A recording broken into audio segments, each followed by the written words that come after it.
Donc, je m'appelle Ménéhoul Michaud-Brizis et je suis en charge des études au sein de la Human Technology Foundation. Donc, la Human Technology Foundation est un réseau de recherche qui a été créé en 2012. Le sujet spécifique, c'est vraiment la question du numérique et de l'éthique. En fait, on associe à la fois décideurs, entreprises et chercheurs pour réfléchir à cette question-là. Il y a deux volets principaux à notre fondation. Le premier, c'est un réseau d'expertise, donc une réflexion un peu plus théorique sur la question numérique et éthique, qui se traduit à la fois par des webcasts, par des événements, par la remise de rapports. Par exemple, notre dernier rapport était sur le data altruisme, qui a été remis à Cédrico en février. Et le deuxième volet de la fondation, c'est la création d'outils, des outils plus techniques qui peuvent être mis en place directement, disons, au sein des structures des entreprises, par exemple. Le prochain outil que l'on va publier et qui sera remis au gouverneur de la Banque de France le 11 juillet concerne l'investissement responsable. Donc l'idée, c'était de dépasser un petit peu la question et l'analyse de l'impact environnemental, par exemple, de notre investissement, qui est un sujet qui est bien entendu primordial, mais qui commence à être assez bien traité. Et nous, notre aspect était vraiment de se questionner aussi sur l'impact social que pouvait avoir notre investissement et dans ces technologies numériques. Bon, aujourd'hui, le sujet du webcast est un peu différent. La question, c'est faut-il interdire la publicité ciblée? La publicité ciblée est une question qui est très importante, qui a une place énorme au sein des business models des entreprises numériques. On se rend compte également qu'il y a peu d'acteurs, en fait, sur ce marché de la publicité ciblée, ou en tout cas, il y a des acteurs très dominants. Par exemple, si on voit le trio Meta, Amazon, Google, ils représentent plus de 67% du marché contre 40% en 2019, ce qui est très important. Cette publicité ciblée va de pair avec la question, en tout cas avec le modèle gratuit que peuvent avoir certains services numériques. Donc, jusqu'où on veut aller dans cette gratuité, jusqu'où le slogan lorsque c'est gratuit, c'est vous le produit est vrai. Donc ça, c'est des questions qu'on va pouvoir creuser un petit peu dans le cadre de ce webcast. Il y a une autre actualité très importante, c'est le Digital Services Act, où un accord il y a eu un accord il y a moins d'un mois sur ce texte. Le texte parle de sujets très différents, dont la publicité ciblée. Il y a différentes dispositions qui traitent de ce sujet. Il y a notamment la question de l'interdiction de la publicité ciblée pour les mineurs qui est en jeu. Il y a également la question de l'interdiction de traiter des données sensibles pour cibler certaines personnes dans ce cadre-là. Il y a également des obligations en termes de transparence qui sont renforcées à destination des gatekeepers, donc les contrôleurs d'accès tels que définis dans le texte. Donc beaucoup de sujets variés. Et l'idée, c'est de réfléchir à comment ce texte va vraiment faire évoluer ce marché et qu'est-ce qui va concrètement changer et est-ce qu'en pratique, ce sera facile à le mettre en application et à garantir les dispositions qui ont été adoptées. Donc, pour répondre à ces multiples sujets, nous avons 3 intervenants qui vous présenteront différentes thématiques et la manière dont ils perçoivent le sujet, que je vais laisser se présenter. Je vais commencer par Christine. Je vous laisse vous présenter, Christine Balaguer. Oui, bonjour à tous. Est-ce que vous m'entendez? Très bien, on vous entend très bien. Donc, je suis Christine Balaguer, je suis professeure à l'Institut Mines-Télécom, par ailleurs impliquée dans un certain nombre de commissions nationales. J'ai été au Conseil national du numérique, je suis dans un groupe d'experts du CSA sur la désinformation en ligne, dans plusieurs comités d'éthique également sur les technologies. Et je pilote aujourd'hui un programme qui s'appelle Good in Tech, qui est un partenariat entre l'Institut Mines-Télécom et Sciences Po sur les technologies responsables, l'éthique de l'IA et la responsabilité digitale des organisations. Merci beaucoup. Grimaud, je vous laisse vous présenter. Oui, volontiers. Bonjour à tous. Donc, Grimaud Vallat, je suis avocat à Lyon, associé dans le cabinet des TMV, qui est un cabinet qui est à Paris et à Lyon et dont je dirige donc le bureau de Lyon. DTMV, c'est un cabinet qui est historiquement très reconnu en matière de propriété intellectuelle. Et moi, je travaille particulièrement sur les sujets de droit du numérique, de partage des données, de protection des données. Et c'est dans ce cadre que je suis amené assez fréquemment à travailler avec la Fondation, pour mon plus grand plaisir. J'ai notamment participé à la rédaction du dernier rapport dont Menehould parlait tout à l'heure sur le data altruisme. Et la question de la publicité ciblée rerentre en plein dans ces sujets. C'est-à-dire que, on va le voir, hein, pour faire de la publicité ciblée, il faut qu'il y ait du partage de données. Merci beaucoup. Et c'est vrai que tu avais beaucoup contribué à ce rapport. Je pourrais le remettre également dans le chat pour que vous ayez accès. Paul, je vous laisse vous présenter. Très bien, oui. Donc, bonjour à tous, moi c'est Paul Maher. J'ai créé il y a 2 ans avec un associé une agence de publicité qui s'appelle Kudak. Et donc, en fait, notre objectif, il est assez simple.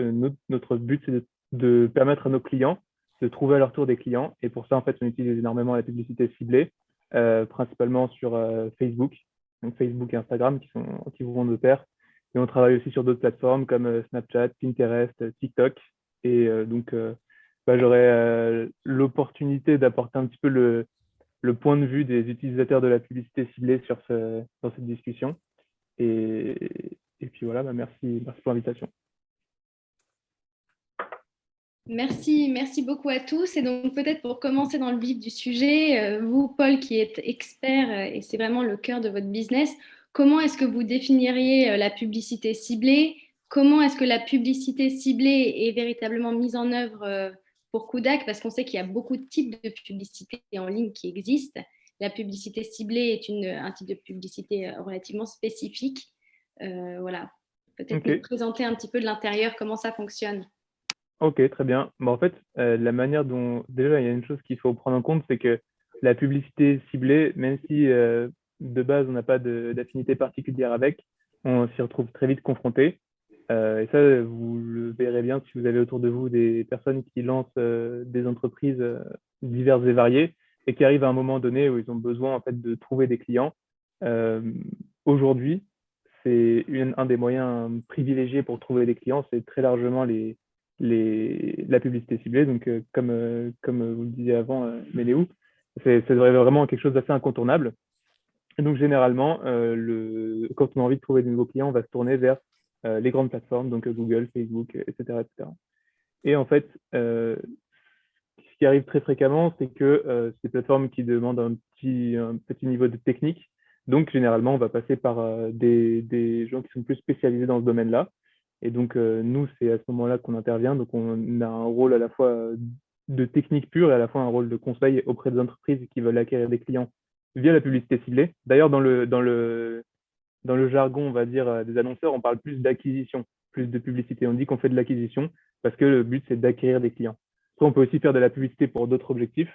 Par exemple, ce qu'on appelle du branding, où là, en fait, on a envie de développer l'image de marque, de notre marque. Mais nous, en tout cas, on est très concentré sur l'acquisition. Donc, ça, c'est de cette manière-là que ça fonctionne. Et ensuite, ce qui se passe très simplement, c'est que nos clients nous confient des budgets. Avec ces budgets, on va acheter tout simplement des impressions sur les plateformes publicitaires. Donc, très simplement, en fait, ça veut dire que je dis à Facebook, voilà, j'ai, disons, 5 000 € pour le mois qui est en cours. Et alors là, après, ça fait peut-être appel à, je crois, un élément dont Christine voulait parler un petit peu, qui est les enchères. Mais du coup, ensuite, il y a un système d'enchères qui va faire que pour ces 5 000 €, je vais obtenir un certain nombre d'impressions qui vont apporter du trafic sur mon site web et ce trafic a vocation à apporter aussi des achats. Et donc, c'est comme ça que je vais réaliser un retour sur investissement en dépensant de l'argent sur les plateformes publicitaires. Donc, globalement, c'est comme ça que ça fonctionne. Je vous remercie beaucoup. Et où intervient cette notion de ciblage alors? Parce que là, on a compris l'enjeu de la publicité en ligne. Et la notion de ciblage, elle intervient comment justement pour augmenter les chances que la publicité... En fait, elle intervient dès le moment où en fait, on confie à Facebook en fait, c'est à partir du moment où on confie à Facebook notre budget, Facebook, de manière structurelle et systématique, il va délivrer nos contenus, donc ça va être des vidéos, des images, de manière ciblée, qu'on le veuille ou non d'ailleurs. Hein. C'est les algorithmes de Facebook qui sont faits pour ça. Ils utilisent le ciblage et ils utilisent les infos sur les utilisateurs dont ils ont la possession pour trouver les personnes qui sont les plus susceptibles de réagir positivement à nos contenus. Donc, c'est au moment en fait où on D'accord. fait passer nos contenus par la plateforme publicitaire que cette notion de ciblage, elle intervient. D'accord, merci beaucoup. Et donc vous, Christine, vous avez publié l'année dernière un rapport dédié à la question de la publicité. Dans ce rapport, vous évoquez notamment différentes controverses liées à la publicité ciblée. Est-ce que vous pouvez éventuellement revenir sur ces controverses et au passage peut-être aussi nous définir cette notion de publicité numérique responsable, qui est le titre d'ailleurs du rapport, et qui questionne, est-ce que la publicité numérique peut être responsable, et si oui, quelles sont les conditions? Voilà, donc dans Good in Tech, nous, on s'intéresse vraiment aux enjeux technologie et société. Donc, dès qu'il y a des algorithmes qui touchent évidemment un nombre important d'individus et des enjeux sociétaux, on est typiquement dans les sujets que l'on traite. Donc, évidemment, la publicité numérique est un des sujets que l'on traite en particulier. Donc en termes de recherche. Et donc, dans ce rapport que l'on a publié, que vous pouvez télécharger, qui est sur le site goodintech.org, on a mis en avant 4 principales controverses. Je vais résumer autour de 4 principales controverses de la publicité numérique. Et puis ensuite, dans un deuxième temps, on a regardé toutes les initiatives du secteur vers une publicité numérique plus responsable. Et c'est bien sûr sur ce sujet que l'on travaille aujourd'hui. Alors, sur les controverses, la première controverse, elle est vraiment sur, finalement, qu'est-ce que c'est que la publicité numérique? Et donc, il y a une première vision qui est de dire, finalement, cette publicité numérique, depuis le début de l'Internet, c'est le carburant de l'économie numérique, puisque eh bien, c'est un moyen de financer des contenus, des services numériques, ça a été dit, qui deviennent gratuits, qui peuvent être proposés gratuitement puisqu'ils sont financés par la publicité. Et puis, bien sûr, aujourd'hui, la publicité numérique finance la plupart des grands médias sur le web et la plupart des sites web. Donc, c'est vraiment un enjeu absolument important. En même temps, donc, sur cette première controverse, on sait aujourd'hui que cette publicité numérique génère beaucoup de fraude. Il y a plus de 100 milliards de dollars de pertes pour les annonceurs d'ici 2023, c'est-à-dire des publicités dont le contenu n'est pas adressé de manière personnalisée à l'individu, alors que l'annonceur a payé cette publicité. Donc, première controverse. Deuxième controverse, c'est finalement l'objectif de la publicité numérique. On sait bien qu'historiquement, la publicité, c'est un catalyseur de vente et c'est bien pour ça que des annonceurs investissent dans de la publicité. On peut se poser la question d'une autre vision de cette publicité. Est-ce que c'est vraiment un catalyseur de vente uniquement, donc pour vendre des produits à des consommateurs, ou alors est-ce que l'objectif de la publicité numérique, ça ne serait pas plus vertueux, c'est-à-dire de proposer un système de représentation qui permettrait d'influencer des comportements entre guillemets vertueux. Alors, qu'est-ce que c'est un comportement vertueux? Par exemple, ce sont les gestes barrières pendant le Covid, ce sont aussi des actions, des comportements de consommateurs autour de la préservation de la planète, ça peut être inciter au recyclage ou ce type de comportement. Donc là, on a deux visions, une vision vraiment de publicité qui sert à vendre ou de publicité un peu plus vertueuse. Troisième controverse, c'est celle sur laquelle on travaille en particulier, c'est de dire qu'aujourd'hui, cette publicité numérique, c'est une architecture de persuasion massive. Alors, on sait que les techniques de persuasion en communication, elles sont utilisées depuis une centaine d'années. Ça n'est pas nouveau. On est vraiment dans des techniques qui sont issues de théories en psychologie qu'on va utiliser dans la publicité numérique comme on l'utilise partout en publicité. Mais en plus, dans la publicité numérique, et ça a été dit par Paul, il y a des algorithmes et puis il y a des enchères parfois dans le RTB. Donc, on est sur vraiment une captation massive de données et une architecture extrêmement efficace de persuasion massive.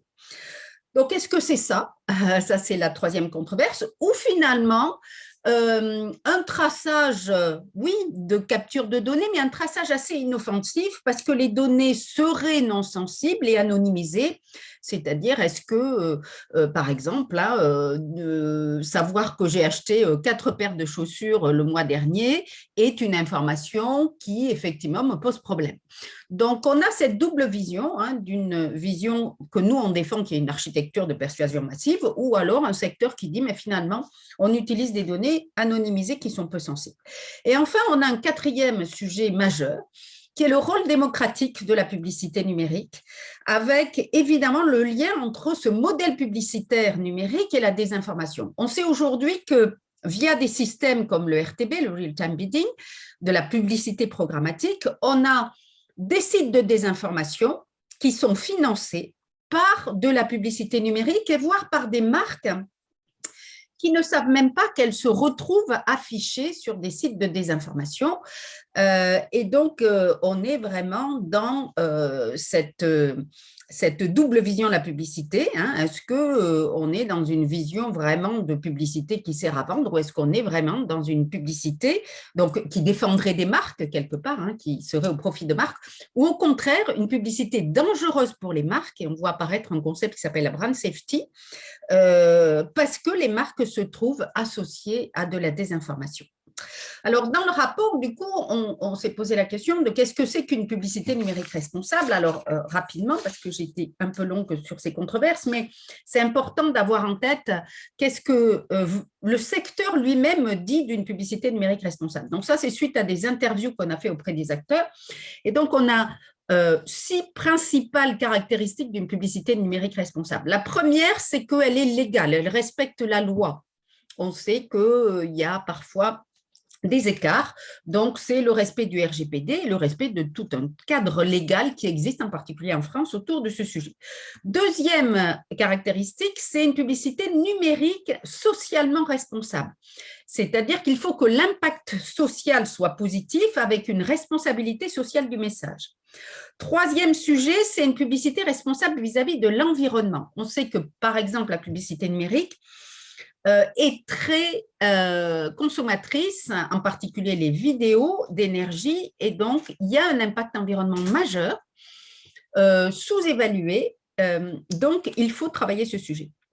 Quatrième point, c'est une publicité responsable vis-à-vis de l'utilisateur, avec de la transparence vis-à-vis de l'utilisateur et un respect de l'utilisateur. Cinquième élément, c'est un sujet majeur, les formats. Il y a des formats, on le sait, trop intrusifs, notamment des pop-up, etc. Donc, en fait, maintenant, il y a tout un consensus sur des formats qui ne seraient pas responsables. Et enfin, c'est une publicité numérique fonctionnelle, c'est-à-dire avec une transparence sur la rémunération permise par la publicité et toute la chaîne de valeur sur le système publicitaire. Donc, c'est l'ensemble de ce critère qu'on a vraiment détaillé dans le rapport, qui est pour nous ce concept de publicité numérique responsable. Je vous remercie, c'était très clair et c'est vrai que ça apporte de bonnes bases sur cette question de la publicité numérique. Grimaud, donc vous, avec votre regard d'avocat, qu'est-ce que vous pouvez nous dire éventuellement des conditions de collecte des données dans le cadre de cette publicité ciblée? C'est notamment un des aspects qui est beaucoup traité dans le cadre du DSA, du Digital Services Act. Donc ça peut être intéressant de revenir un petit peu sur ces conditions de collecte de données. Oui, tout à fait, de voir comment est-ce qu'on les collecte, parce que j'entends Christine Balaguer qui dit qu'on connaît depuis 100 ans les techniques de persuasion massive. C'est vrai, ce qu'il y a d'assez fou, c'est qu'aujourd'hui, la persuasion massive, elle passe plus par des études sociologiques, de se dire à qui est-ce qu'on va vendre tel produit, à quel groupe d'individus, avec l'exemple archi daté maintenant, mais de la managère de moins de 50 ans à qui on voulait vendre tout et n'importe quoi. Aujourd'hui, la persuasion massive, elle se fait par individu. C'est-à-dire qu'on arrive à faire du traçage de comportement individuel pour vendre massivement à des personnes qu'on a ciblées. Et comment ça se passe? Ben, ça se passe de manière assez simple, en fait. Parce qu'aujourd'hui, on est capable de suivre les petits pas qu'on fait dans la neige du web de manière très facile, avec notamment la technique dont on entend parler tout le temps aujourd'hui, sur les cookies. Et les cookies, c'est quoi? C'est rien de plus qu'un tout petit fichier qu'on va aller déposer, qui est stocké sur un terminal, qui est déposé par un domaine, et qui va récolter des informations sur l'utilisateur de ce fichier. Alors, ils ont des usages qui sont assez multiples. On a des cookies qui sont assez simples, qui vont servir à mémoriser des identifiants de connexion, par exemple, un panier. Et puis, on a des cookies qui vont servir à des fins statistiques et à des fins de profilage pour réaliser de la publicité ciblée, justement. Ce qu'il faut savoir, c'est que légalement, les cookies fonctionnels pour garder un panier, pour garder les statistiques de navigation, si c'est anonymisé, il n'y a pas besoin de consentement. À partir du moment où le cookie a une finalité publicitaire et non nécessaire, il faut un consentement. Ça, c'est depuis le RGPD. Il faut savoir aussi, il y a peut-être une petite distinction à faire, parce qu'on entend beaucoup parler en ce moment de l'exclusion ou de la limitation des cookies tiers par les navigateurs et les cookies internes, qui sont quand on va sur un site déposé par le site qu'on visite. Et puis, il y a les cookies tiers, qui sont déposés par d'autres sites sur le site qu'on visite. Et du coup, ce dont on ne se rend pas forcément compte, c'est que quand on navigue sur un site, on n'y prête pas attention, mais on n'est pas en interaction avec une seule personne, avec une seule société. On donne nos données de navigation à énormément d'autres sociétés, parfois à des dizaines d'acteurs. Et en fait, tout notre comportement numérique, aujourd'hui, est complètement tracé. Là, je parle des sites et je parle des cookies, mais on peut parler de la même manière des applications qu'on télécharge sur l'Apple Store. Et d'ailleurs, l'App Store a fait l'effort aujourd'hui d'afficher de manière très, très facilement lisible, quand on télécharge une application, quand on déroule un petit peu, si on le fait, il y a des petites sections avec marqué le type de données récoltées et ce à quoi elles servent, et ce qui met en avant les applications qui n'utilisent pas de données pour des fins publicitaires, par exemple. Bon, ça, c'est quelque chose auquel on est devenu assez sensible avec le RGPD, et puis surtout avec l'avènement des bannières dont je parle quotidiennement à mes clients. dont le but, c'est d'avoir le consentement des internautes. Alors, sur ce sujet, je pense qu'il ne faut pas complètement se leurrer sur l'efficacité de ces bandeaux. Ce qu'on constate surtout, c'est que les gens ont c'est ce qu'on appelle un épuisement du consentement. Surtout que les bandeaux en question ne facilitent pas forcément la tâche des individus. On a ce qu'on appelle des grammaires graphiques. Certains sont très bien faits, il ne faut pas non plus généraliser, et on peut tout accepter ou tout refuser, mais il y a pas mal de ces bandeaux, quand même cookies, qui sont construits de telle sorte à ce que ce soit quand même plus compliqué d'aller refuser ou d'aller paramétrer ou d'aller les cookies. Donc, en fait, on a un épisode du consentement. Et juste une petite question, Grimaud, pour être sûr qu'on réponde aussi à la question et qu'on donne un peu un éclairage à nos participants. On a parlé un peu du RGPD, c'est en effet le cœur aussi de cette question du consentement. Et qu'est-ce que le DSA a apporté réellement comme nouvelle étape sur cette question-là Justement, c'est que tous ces fichiers, toutes ces données qu'on va aller donner, on les donne de moins en moins consciente. On ne se rend pas compte du nombre d'acteurs avec lesquels on est aux prises, et on ne se rend pas compte non plus des mécanismes algorithmiques qui sont mis en place pour pousser tel ou tel type de contenu à tel ou tel type de personne. C'est le principe, Christine en parlait tout à l'heure, du real-time bidding. Toutes les données qu'on amasse sont utilisées pour, en direct, faire des systèmes d'enchères en disant, OK, telle personne, on va maintenant lui pousser tel contenu, telle publicité, et ce contenu est valorisé avec ces mêmes données en direct. D'accord? Et ça, c'est quelque chose qui est très opaque. C'est quelque chose qu'on n'arrive pas à percevoir. Le DSA, ce qu'il apporte en plus du RGPD, c'est qu'il vient mettre une couche de transparence par-dessus tout ça. Aujourd'hui, on a une obligation dans le DSA pour les plateformes d'expliquer le fonctionnement de leur système de recommandation publicitaire aux individus. Donc, on n'a plus cette espèce d'écran de fumée, enfin, on ne sera plus censé avoir cet écran de fumée autour de comment est-ce que telle vidéo va m'être proposée, comment est-ce que telle publicité va m'être proposée. Et on a également une obligation qui va être faite aux très grandes plateformes dans un premier temps, pour le moment c'est comme ça que le texte est prévu, le fameux gatekeeper, de proposer des systèmes de recommandation alternatifs, c'est-à-dire qui ne sont pas fondés sur le profilage. Donc, je pense que c'est là qu'il y a un effort du DSA. Il y a le RGPD qui va nécessiter du consentement pour, disons, que les individus donnent leur accord pour que leurs données soient utilisées pour des fins de publicité ciblée. Moi, je pense qu'à ce niveau-là, l'intention est très bonne, mais que ce n'est pas encore assez abouti et qu'aujourd'hui, le consentement il est plus donné par défaut que par choix. Le DSA, ce qui va permettre, c'est de venir dire j'ai accès à comment est-ce que c'est fait, comment est-ce que ces données sont utilisées, comment est-ce que les contenus sont poussés, et éventuellement à choisir une alternative. Il ne faudra pas tomber dans le même travers que les conditions générales d'utilisation qui font 40 pages et que personne lit, et que les bandeaux de cookies qui sont difficilement accessibles. Je vous remercie beaucoup. Et peut-être, Christine, pour revenir sur cette notion de transparence qui a été évoquée par Grimaud, est-ce que vous pourriez nous préciser un petit peu quelles sont les modalités et qui sont les acteurs réellement visés? Comment ça peut se matérialiser pour différents types de technologies à travers le DSA, s'il vous plaît? Alors, le DSA, ce qu'il faut dire, c'est qu'il va être extrêmement structurant en 2023 et c'est une avancée majeure de régulation vis-à-vis des grandes plateformes.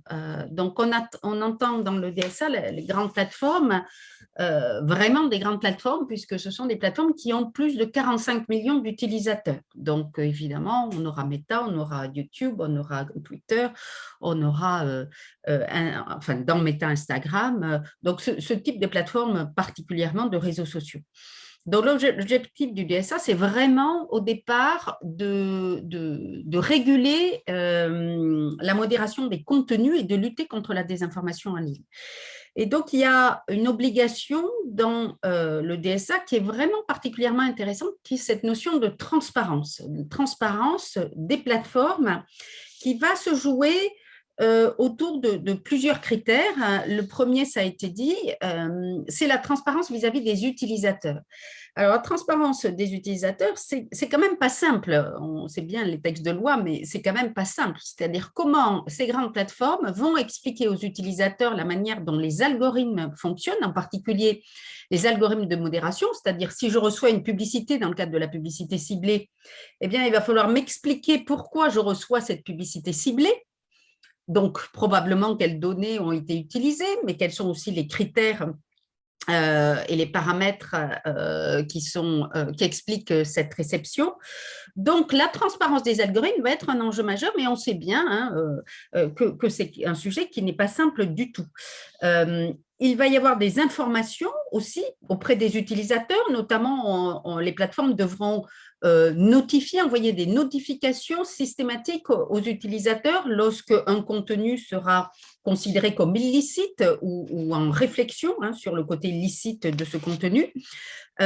Donc ça, c'est le premier niveau de transparence. Le deuxième niveau de transparence, qui va être quand même particulier. Nous, il se trouve que dans Good in Tech, on a travaillé pendant la campagne présidentielle française sur les données ouvertes des réseaux sociaux qui sont les données de publicité ciblée politique, qui sont les seules données ouvertes en termes de publicité. C'est en France, depuis la loi de fin 2018, une obligation de coopération entre les grandes plateformes et le gouvernement et plus globalement, donc une ouverture de ces données pendant les périodes électorales.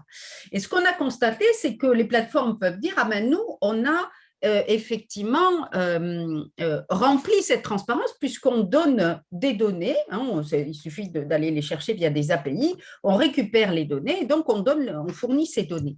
Sauf que lorsqu'on va regarder ces données ne sont pas vraiment transparentes, c'est-à-dire qu'on a des chiffres sur les audiences qui sont inutilisables, puisqu'on a des tranches d'audience qui sont extrêmement larges. On a de la même manière des cibles, des tranches pour les investissements qui sont extrêmement larges. Donc, ce sont des données. C'est un premier pas vers la transparence des données, mais ça n'est vraiment pas suffisant. Il faut aller beaucoup plus loin. Et on a pu mettre en place, vous pouvez aller voir ça sur aussi le site de Good in Tech, un baromètre de la publicité politique pendant la campagne présidentielle où on montre toute une zone grise d'influence par la publicité ciblée et d'une zone qui est un peu illégale en fait aujourd'hui, puisque la publicité ciblée pendant les périodes électorales, en tout cas sur les sujets politiques, est interdite en France. Donc on est sur des sujets sur lesquels il faut aller beaucoup plus loin. Et donc il y a aussi dans le DSA un troisième niveau de transparence qui nous intéresse beaucoup, qui est l'ouverture des données aux chercheurs. Donc, il y a la nécessité aujourd'hui que les plateformes ouvrent beaucoup plus leurs données pour qu'on puisse comprendre, en tant que n'importe quel chercheur dans le monde, puisse comprendre comment fonctionnent les plateformes. C'est aussi ouvert, bien sûr, aux utilisateurs ou à n'importe quel journaliste. Donc, cette demande d'ouverture des données pour les chercheurs est en train d'être poussée par l'Europe, est en train d'être poussée aussi par un certain nombre d'initiatives de chercheurs au niveau européen dont on fait partie. Donc, il est absolument majeur que les plateformes ouvrent leurs données pour qu'on puisse voir comment fonctionnent ces algorithmes et voir comment fonctionne leur process. Voilà. Après, on peut imaginer beaucoup plus de sujets autour, par exemple, évidemment, du rôle des utilisateurs. On pourrait imaginer que les utilisateurs aient accès à un paramétrage aussi de la plateforme, donc participent à l'infrastructure de la plateforme, qu'ils aient une espèce d'agentivité qui leur permettrait d'être beaucoup plus acteurs de l'infrastructure. Le texte ne va pas jusque-là, mais probablement que cette première version du DSA sera suivie d'autres versions du DSA et qu'il y aura des réflexions sur ce sujet-là en particulier. Voilà. Mais je crois que c'est un texte majeur qui va faire avancer la transparence des plateformes, mais il ne faut pas considérer que cette transparence est acquise. Il faut considérer que c'est un premier pas, mais qu'il faudra qu'on soit tous vigilants au fait que ça soit un pas réel. Merci beaucoup. C'est vrai que ça éclaire bien. Et moi, je me pose aussi la question que je poserai à Paul, c'est en pratique, est-ce que toutes ces dispositions qui visent la transparence ou qui visent même, sur un sujet qu'on n'a pas encore abordé, l'interdiction du ciblage publicitaire à destination des mineurs, est-ce que c'est des mesures qui sont facilement mises en pratique? Quel est l'impact économique aussi pour une entreprise? Avant même, disons au départ, dans les discussions du DSA, le Parlement européen parlait presque de l'interdiction de la publicité de manière générale. On en ressort avec une interdiction de la publicité pour les mineurs. Qu'est-ce que ça veut dire et qu'est-ce que ça représente en termes d'impact économique pour ces entreprises et pour une structure comme la vôtre? Merci. Oui, alors déjà, je vais répondre rapidement à la partie sur l'interdiction de la publicité pour les mineurs. Donc, moi, de mon point de vue, ou en tout cas dans l'exercice que nous, on a, enfin, l'utilisation qu'on a de la publicité ciblée, si demain, il venait à être impossible de cibler les mineurs, concrètement, ça serait très, très peu de différence dans notre utilisation des publicités ciblées parce qu'aujourd'hui, on les cible extrêmement peu. Et c'est peut-être pas mal lié au fait que justement, nous, on cherche à trouver des clients pour nos entreprises clientes. Donc, forcément, ça implique que les personnes qu'on cible aient un certain pouvoir d'achat, ce qui n'est pas vraiment le cas, enfin, la plupart du temps, ce n'est pas le cas des personnes mineures. Donc, ça, par exemple, cette mesure-là n'aurait pas un impact significatif pour nous. Après, voilà, je parle vraiment de mon point de vue très centré. Mais bon, peut-être que sur d'autres, peut-être par exemple, juste avant, tout à l'heure, je parlais des campagnes de publicité de branding où là vraiment on veut mettre en avant une marque. Là, peut-être que ça peut avoir un impact plus fort. Puis si on parle sur des secteurs comme, par exemple, je sais pas, l'industrie du jouet, j'imagine que c'est pas du tout c'est pas du tout le même son de cloche. Mais bref, en tout cas, dans la majorité des cas que nous on côtoie, ce serait pas un gros changement. Par contre, c'est vrai que toutes les diverses réglementations qui peuvent être mises en place peuvent avoir un vrai impact sur l'écosystème qui utilise de la publicité ciblée. On parlait tout à l'heure des cookies, notamment des cookies tiers. Donc en fait, il y a eu un petit peu en 2021, il y a eu pas mal de changements, dont certains ont été liés à des modifications réglementaires et d'autres qui ont été liés aussi à des modifications faites par Apple dans le système de tracking des données. Et ça a été un petit séisme à l'échelle, dans le monde de la publicité, parce que très concrètement, qu'est-ce que ça a changé? Ça a changé que ça devient beaucoup plus difficile de mesurer l'impact de la publicité. Et donc, ça veut dire que non seulement quand on va diffuser des publicités, on est moins en mesure de dire exactement quel résultat ça a produit, donc on mesure moins bien, mais en plus de ça, quand on va faire comment dire, en termes de ciblage, si les algorithmes de Facebook, par exemple, sont moins alimentés en données d'utilisateurs, ils sont aussi moins performants et ils sont moins à même de diffuser aux personnes qui sont susceptibles d'être intéressées par la publicité. Donc on a un double impact, enfin en tout cas en 2021, on a eu un double impact qui était une mesure des performances qui est beaucoup plus imprécises et une efficacité des publicités qui est moins forte. Donc, ça a un impact. Après, comment dire, on s'en accommode et on continue on fait avec, mais ça a un réel impact en tout cas. Et ça, donc là, je parle pour nous, mais ça a aussi un impact assez fort sur les annonceurs qui sont largement impactés là-dessus, puisque ça impacte leur croissance à eux aussi. Mais voilà, donc il y a un réel impact en tout cas, c'est certain. Écoutez, merci beaucoup. Christine, vous vouliez rebondir sur la question de l'interdiction aux mineurs? Oui, je pense que simplement pour compléter ce qu'a dit Paul, je pense que ça dépend beaucoup des plateformes en termes d'impact. En particulier, il y a une plateforme qui est dans le viseur sur la question des mineurs, c'est quand même TikTok. TikTok, en 2019, a été condamné par la FTC à 5,7 millions de dollars pour une collecte massive de données auprès des mineurs de moins de 13 ans. Et donc, on a des atteintes régulières aux enjeux de privacy. Aux Pays-Bas, il y a eu aussi une amende de TikTok en 2021 de 750 000 € parce que TikTok ne mettait pas les conditions d'utilisation en néerlandais et donc les jeunes ne comprenaient pas ou en tout cas ne pouvaient pas comprendre l'utilisation et conditions d'utilisation et la politique de confidentialité des données. Donc, on a une grosse différence et probablement le réseau qui va être extrêmement touché par cette mesure d'interdiction mineure, c'est TikTok, voilà, en particulier. Bien sûr, les autres aussi, mais j'avoue que des entreprises comme Meta, Facebook à l'époque, a quand même depuis un certain temps essayé de d'adresser cette issue de publicité sur les mineurs. C'est un sujet paradoxalement extrêmement regardé aux États-Unis. Alors, chez nous aussi, mais beaucoup moins discuté. Aux États-Unis, c'est un sujet majeur, la publicité sur les mineurs et la manipulation des mineurs. En Europe, le DSA voilà, le fait émerger, mais on en discute beaucoup moins dans les médias par rapport aux États-Unis où c'est vraiment un sujet fort.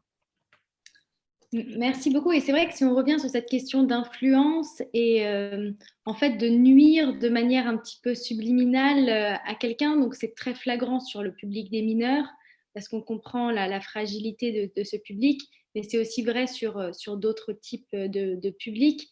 Grimaud, donc vous, avec votre regard de juriste, d'avocat, est-ce que vous voyez peut-être apparaître une sorte de doctrine européenne qui vise à protéger certaines personnes et certains utilisateurs européens dans cet univers numérique et qui pourrait être présent dans le cadre du DSA, mais qui peut se retrouver éventuellement dans d'autres textes européens pour protéger l'utilisateur au-delà des mineurs, mais y compris les mineurs? Avec mon regard d'avocat, mais de citoyen aussi, ouais, je trouve qu'on a un arsenal réglementaire là qui est en train d'apparaître, qui rappelle que le numérique et la technologie, c'est pas elle qui décide de ce qu'on fait d'elle, c'est l'homme qui décide de ce qu'on fait des technologies. Donc, à partir du moment où on les encadre, on devrait quand même pouvoir arriver à les contrôler un petit peu.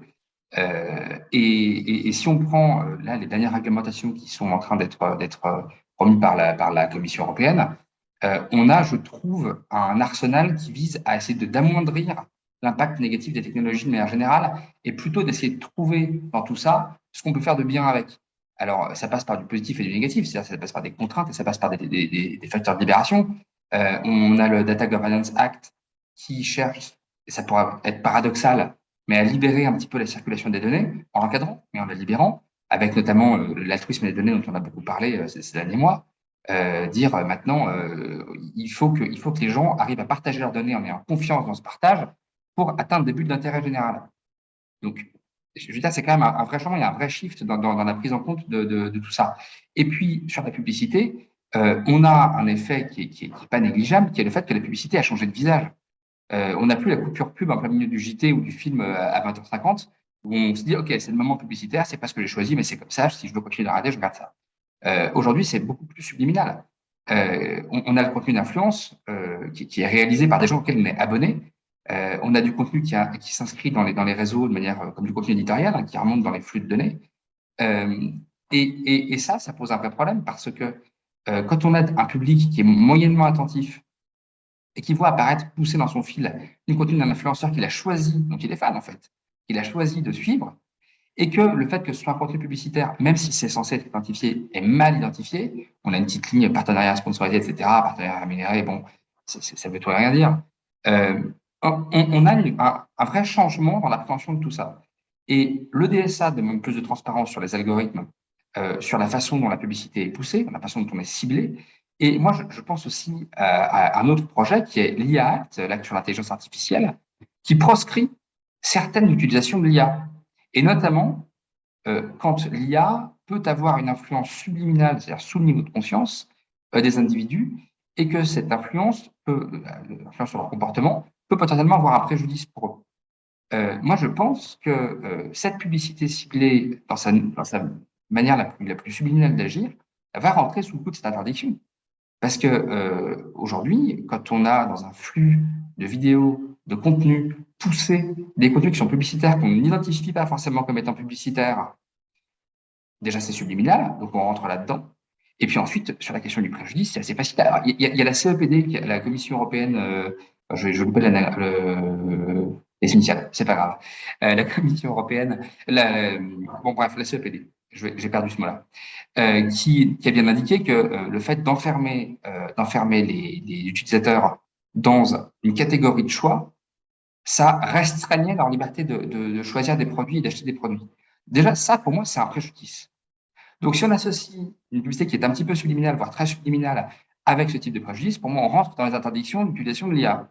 Et puis, on peut aller plus loin. Je veux dire, on a vu récemment des affaires d'influenceurs qui ont promu des produits ou des services qui sont risqués. Je pense notamment à la promotion, par exemple, de plateformes d'échange de crypto-monnaies.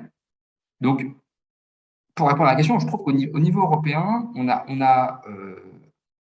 une tendance à pousser les usages éthiques et positifs de la technologie et des données, ce qui est très bien. Et on a aussi une tendance à vouloir protéger un petit peu plus les utilisateurs, ça commence avec le RGPD, ça continue, des effets néfastes de la technologie et de l'usage des données. Oui, oui, c'est vrai, et merci beaucoup. C'est vrai que c'est très éclairant.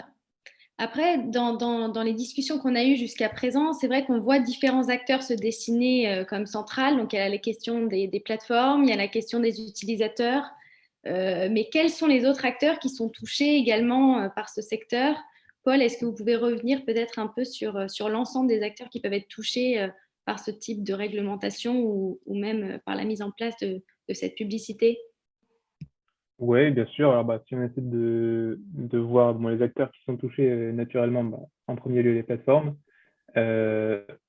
Ensuite, en second lieu, il va y avoir aussi tous les annonceurs, donc qui regroupent une typologie assez variée d'entreprises. Hein. Ça va de Coca-Cola, Disney, des très grandes marques comme ça, à des toutes petites marques qui se lancent, des entreprises unipersonnelles avec des budgets marketing de 200-300 euros par mois.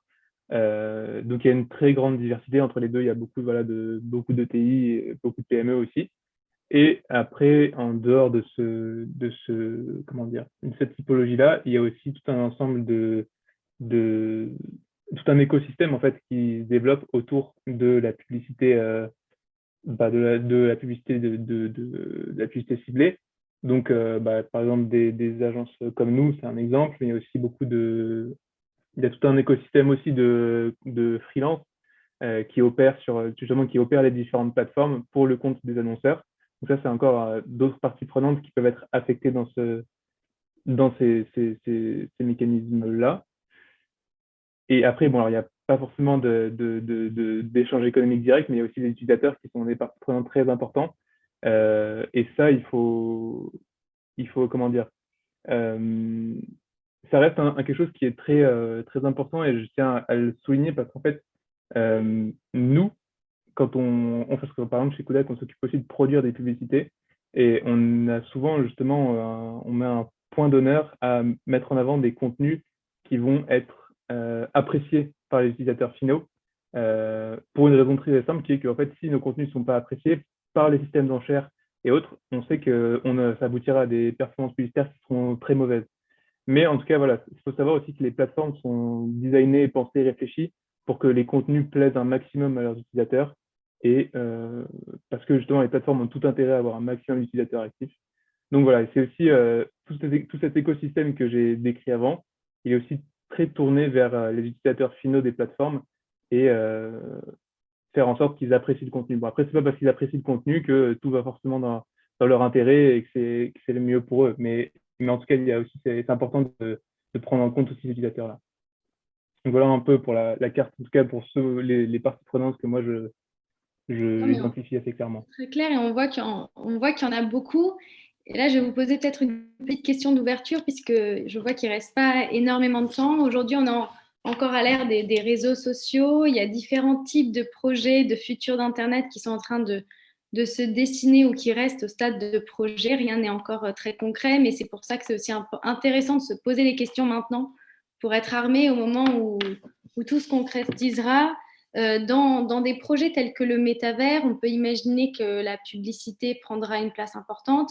Bien entendu, on ne sait pas quel type de publicité, le modèle qui sera retenu ou encore le modèle d'affaires. Mais est-ce qu'un texte comme le DSA nous prémunit de certains risques que pourrait avoir ce type de projet? Est-ce que ce n'est pas peut-être suffisant? Quelle est votre vision en fait sur la publicité ciblée dans ce type de projet ou d'univers tel que le métavers? Je vais peut-être vous laisser chacun répondre pour avoir vos visions là-dessus et puis on conclura là-dessus. Grimaud, je te laisse commencer peut-être. Plaisir.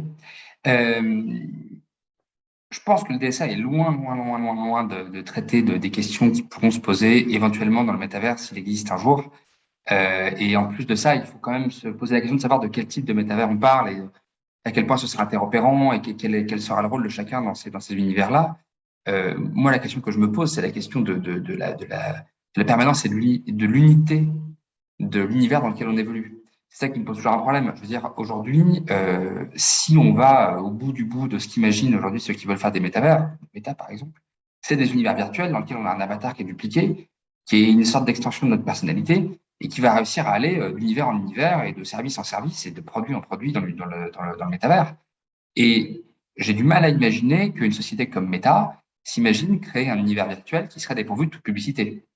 Et ça veut dire qu'il y aura des espaces publicitaires dans le métavers qui seront là. Alors là, aujourd'hui, c'est des bannières sur des sites. Dans le métavers, est-ce que ce sera des panneaux d'affichage comme on a en ville? Est-ce que ce sera je ne sais pas, ils sont suffisamment inventifs pour trouver des solutions. En tout cas, si on a une publicité super ciblée dans ces univers, ça veut dire que chaque avatar qui va se balader dedans aura une perception de son univers qui sera différente de celle de l'autre. Et ça me fait penser à la petite image que j'utilisais Stephen Hawking pour dire qu'est-ce que c'est qu'une loi physique.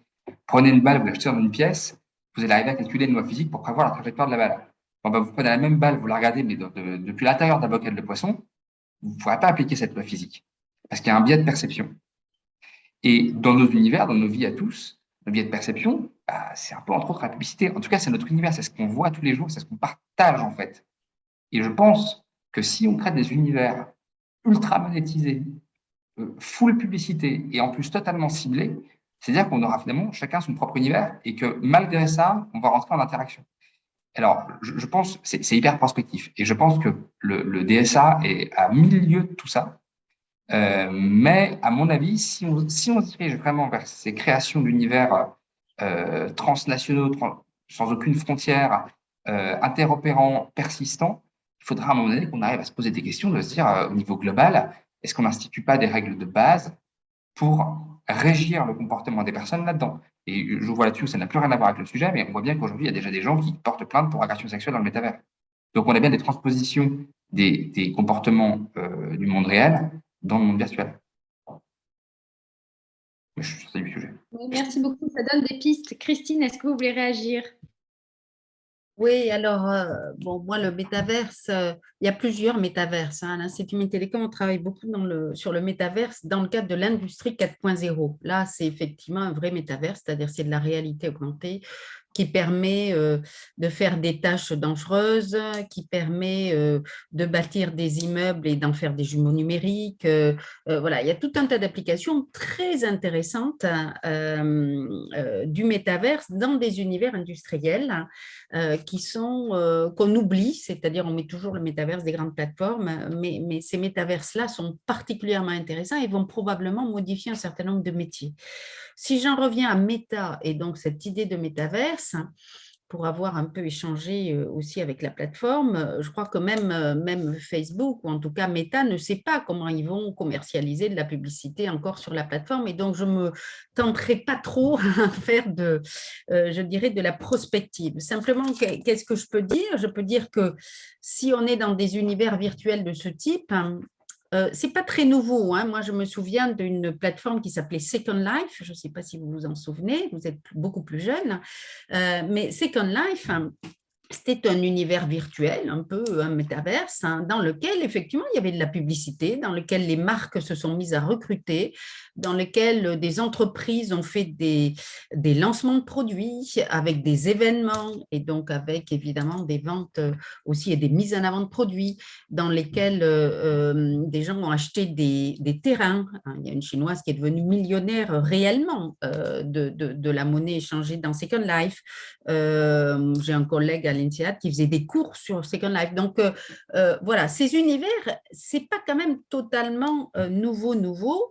Le seul problème, c'est dans les modèles publicitaires et le lien avec les plateformes, c'est la collecte massive de données. C'est-à-dire que, évidemment, là, probablement que la plateforme va avoir encore plus de données sur nous.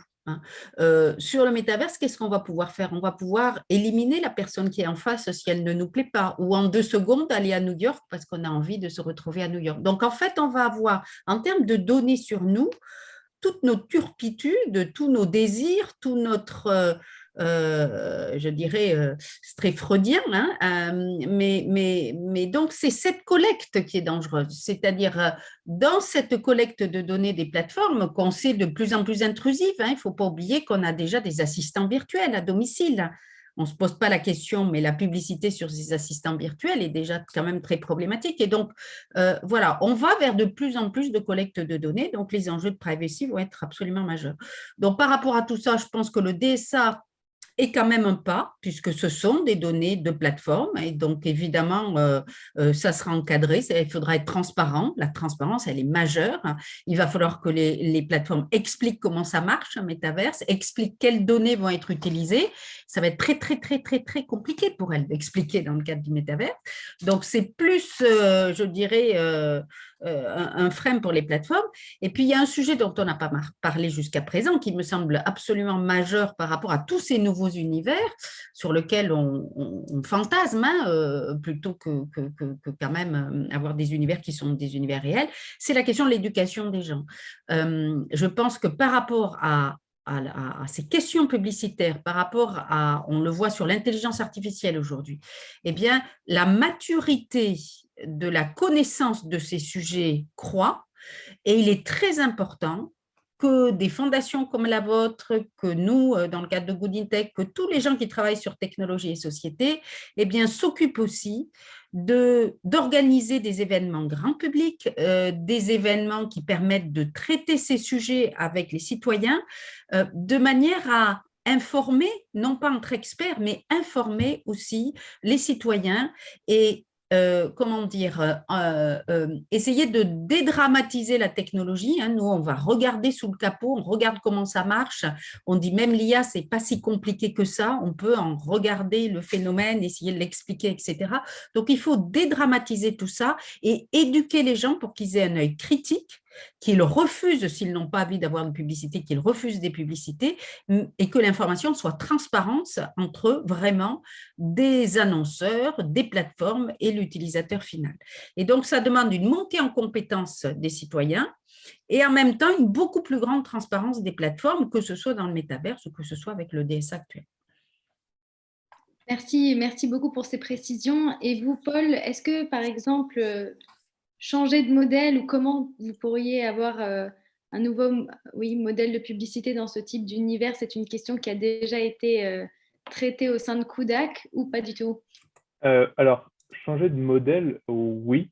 Alors, ouais, changer de modèle, oui. Ensuite, partir sur le métavers, pas forcément.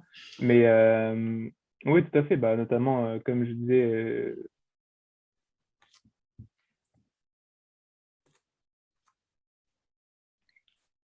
je vous entends, Paul. Ah, c'est bon. Ah, ça fonctionne maintenant? Oui, ça marche bien. Merci. Ok. Donc l'année dernière, on a beaucoup exploré, enfin on a beaucoup commencé à chercher des alternatives en fait à la publicité parce que naturellement, si, enfin, il y a une question très simple, comment est-ce que les entreprises continuent à faire de la croissance, à tout simplement trouver des clients, quand ça devient de plus en plus difficile et de plus en plus cher, actuellement, ce qui s'est passé, d'acquérir des clients. Donc, pour un nouveau modèle, en fait, nous, ce qu'on cherche, c'est d'une part, on cherche déjà à diversifier en fait les points de contact qu'on peut avoir avec nos clients et faire en sorte, enfin avec les clients de nos clients, et à faire en sorte d'avoir des interactions plus riches en fait. Donc c'est-à-dire qu'ils vont être plus complètes, qui vont se faire par plusieurs comment dire, par plusieurs points. On appelle ça l'omnicanalité par exemple, c'est-à-dire être présent en physique et aussi en digital et aussi ailleurs. Et voilà, et pas forcément de manière publicitaire. Donc, ça peut aussi être en renforçant les liens qu'on a avec nos clients actuels. Et le deuxième volet, qui est un peu qui est le corollaire de ce premier point, c'est qu'on cherche à développer en fait plus, enfin les entreprises du digital en tout cas cherchent plus à développer leur interaction avec leurs clients actuels, aussi pour qu'un client qui est acquis via la publicité, qui est de plus en plus cher, rapporte plus de valeur sur le long terme à l'entreprise.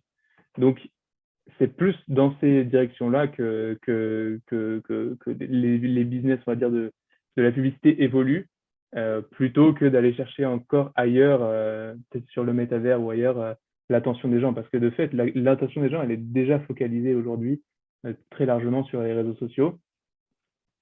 Il faut accepter l'idée qu'on ne peut pas, enfin que c'est quelque chose qui évolue et que c'est pas quelque chose qui est stable dans le temps, la manière dont on va appréhender ces personnes-là. Donc maintenant, on cherche des solutions qui permettent aux entreprises de continuer à rester viables, malgré le fait que la publicité soit moins efficace. Et je suis pas très inquiet à ce sujet-là. Je pense qu'on va bien s'en sortir. Très bien, bah, écoutez, c'était un très beau mot de la fin. Je vous remercie tous les trois d'avoir participé à cet échange qui était très riche. Il y a plein de pistes différentes qui ont pu être évoquées, même si c'est un sujet très vaste et qu'on n'avait qu'une heure. Je remercie également tous les participants d'avoir suivi cet échange. On mettra la vidéo en ligne prochainement. Et en tout cas, voilà, s'il y a des questions sur ces thématiques ou que le sujet vous intéresse, n'hésitez pas à nous contacter donc, au sein de la Human Technology Foundation, où je suis certaine aussi nos intervenants s'il y a des questions que vous souhaitez leur poser. En tout cas, merci beaucoup. Merci.